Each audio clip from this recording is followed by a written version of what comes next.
So yan guys, so ngayon po namumutol po tayo ng kawayan mga kapromdi. At gagawin po natin balag sa mga tanim ni Brad Popoy. Ayan. Sa mga hindi po nakakilala kay Brad Popoy, siya po ang pinakamatikas lahat ng aking kasama.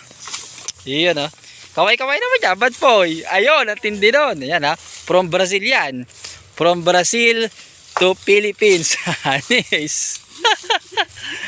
Ayan.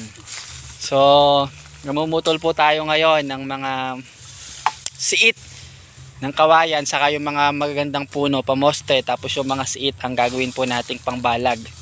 Ano ba yung mga tanim mo doon, Bad Boy? Umawit na sila ng bahay ko po. Yun. Awit na daw po kayo ng bahay kubo at may ano po kayo doon Ano ba yun? May patola. Tapos? Labanos, mustasa. Ayun. Hindi yung pong lang. Yung pong may balag lang. Yung may balag. May balag. Oo.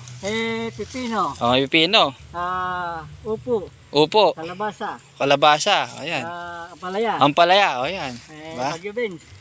Bagyo beans pa. Sitaw. Sitaw. Yan. So yan po yung babalagan ni Brad Popoy dito sa kinukuha po namin ng mga kawayan. Ayan. Nagtatanim pa ako ng bataw. Yan. Saka kundol. Magtatanim po siya ng lahat ng nasa bahay kubo. Ay tatanim ni Brad Popoy sa kanyang asyenda. Ano po to asindero po ito No? Kaya yung kabayo niya hindi pa pinapanganak. Cowboy yan Ayan, mga siit to. Maganda tong forma na to. Mga nabad po yan. Maganda pang balag, pang ibabaw. Yung pang suliras. Pang suliras. So yan mga kapromdi si Brad Popoy, kaway-kaway mo na ulit Brad Popoy. Yun, ang tindi, pang malakasan yan. At ito yung ating mga kawayan na pinuputol. Sobrang dami ng kawayan. Ngayon kasi uso na po kasi ng mga pambalag, ay yung mga mga nylon, mga tansi, mga tali na.